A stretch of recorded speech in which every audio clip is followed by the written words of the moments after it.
ಪ್ರಸ್ತುತ ಕನ್ನಡ ಚಲನಚಿತ್ರರಂಗಕ್ಕೆ ಸಂಜೀವಿನಿ ಬೇಕಿತ್ತು. ಸಂಜೀವಿನಿ ತಂದಿದ್ದು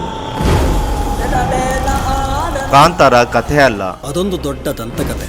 ನಮ್ಮ ಕಥೆ, ನಮ್ಮ ಮಣ್ಣಿನ ಕಥೆ.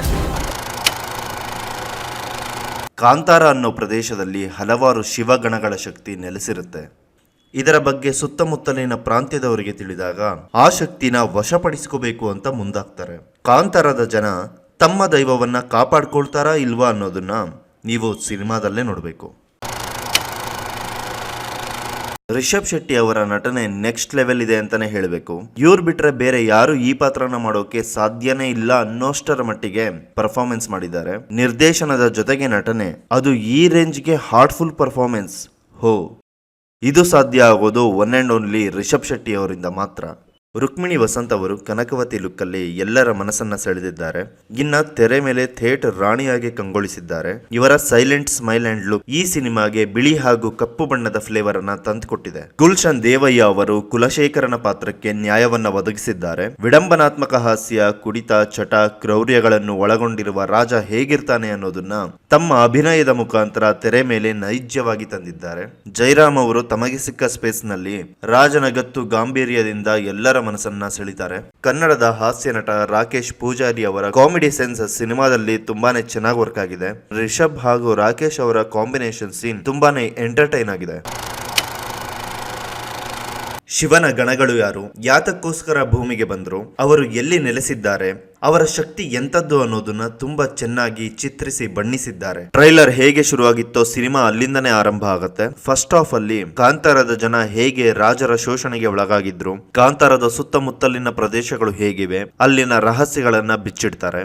ಕಾಂತಾರದ ಜನ ರಾಜನ ಆಸ್ಥಾನಕ್ಕೆ ಹೋಗಿ ಏನೆಲ್ಲ ಮಾಡ್ತಾರೆ, ಅಲ್ಲಿ ಆಗೋ ಪ್ರೇಮ ಕಥೆ, ಕದನ, ಹಾಸ್ಯ ಇವೆಲ್ಲವೂ ಕೂಡ ಪ್ರೇಕ್ಷಕರನ್ನ ರಾಜ್ಯದ ಸದಸ್ಯನಾಗಿ ಮಾಡಿಬಿಡುತ್ತೆ. ಫುಲ್ ಎಂಟರ್ಟೈನ್ಮೆಂಟ್ ಪ್ಯಾಕೇಜ್ ಅಂತಾನೆ ಹೇಳ್ಬೋದು. ಸೆಕೆಂಡ್ ಹಾಫ್ ಶುರುವಾದ ಸ್ವಲ್ಪ ಸಮಯದಲ್ಲೇ ದೈವ ದರ್ಶನ ಆಗುತ್ತೆ. ಅಲ್ಲಿ ಪ್ಲೇಸ್ ಮಾಡಿರೋ ಪಾತ್ರಗಳು, ಹಾಡು, ರಿಷಬ್ ಅವರ ಅಭಿನಯ ಎಲ್ಲವೂ ಕೂಡ ಪರ್ಫೆಕ್ಟ್ ಆಗೇ ಇತ್ತು. ಕ್ಲೈಮ್ಯಾಕ್ಸ್ ಬಗ್ಗೆ ಅಂತೂ ಹೇಳೋ ಹಾಗೆ ಇಲ್ಲ, ಅದೊಂದು ದೈವ ದರ್ಶನ. ಎಲ್ಲರೂ ದರ್ಶನ ಪಡಿಬೇಕು ಅಷ್ಟೇ. ಎಲ್ಲ ಪಾತ್ರಗಳು, ದೃಶ್ಯಗಳು ಕೂಡ ಇಲ್ಲಿ ತುಂಬಾನೇ ಇಂಪಾರ್ಟೆಂಟ್ ಪಡ್ಕೊಳ್ಳುತ್ತೆ. ಹಳೆಯ ಕಾಂತಾರದಲ್ಲಿ ಅಭಿನಯ ಮಾಡಿದ ಎಲ್ಲಾ ಕಲಾವಿದರು ಆಲ್ಮೋಸ್ಟ್ ಇಲ್ಲಿ ಕಾಣಿಸ್ಕೋತಾರೆ. ಎರಡೂ ಸಿನಿಮಾಗಳಿಗೆ ಹೋಲಿಕೆ ಮಾಡಿದ್ರೆ ಎಲ್ಲಾ ಪಾತ್ರಗಳಿಗೂ ಸಿಮಿಲರ್ ಕ್ಯಾರೆಕ್ಟರೈಸೇಷನ್ ಇದೆ.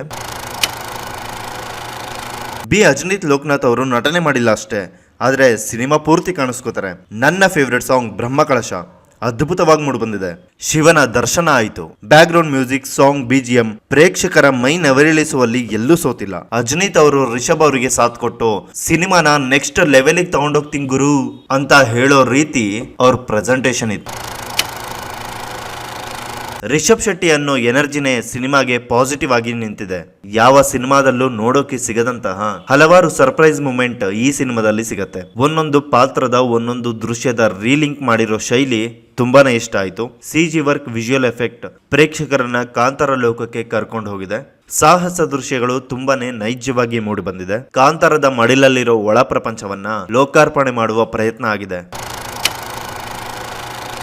ಫಸ್ಟ್ ಹಾಫ್ ತುಂಬಾನೇ ವೇಗವಾಗಿ ಹೋಗುತ್ತೆ.